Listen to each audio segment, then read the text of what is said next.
greased piglet. Bojo. Some of them are too awful to say, I think. We can't say them now. I'm Lucy from Times Radio. I'm here to ask fellow political journalists what their favourite political nickname is. After Lettuce Liz, what are your favourite nicknames from British political history?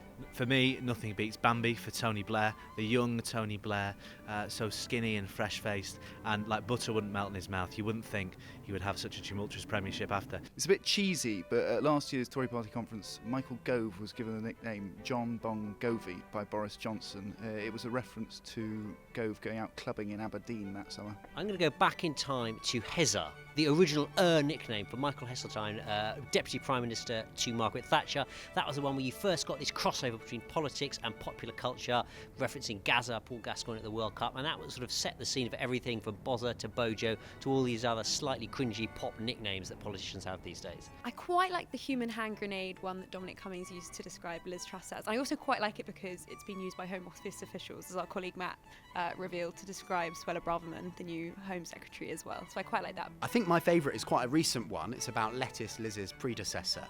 David Cameron coined the phrase greased piglet to describe Boris Johnson, and I think it's got that brilliant combination for a political nickname, which is that it's kind of accurate. He slipped through traps that others would have been caught by, but also it's kind of accurate. Honourable mention, of course, goes to Supermac for Harold Macmillan, although you have to be far too old for this app to remember him or that nickname. It's got to be Leaky Sue, hasn't it, given the events of the last week. That refers to Suella Braverman, the Home Secretary who resigned last week after a security breach, sending government policy from a private email address to backbench MPs. But I also like Clem, to talk about Clement Attlee, because I think it's quite warm and affectionate, and I like that now people call Oliver Dowd an Olive. I think it's that similar kind of warm, slightly affectionate nickname. Some of them are too awful to say, I think. We can't say them now.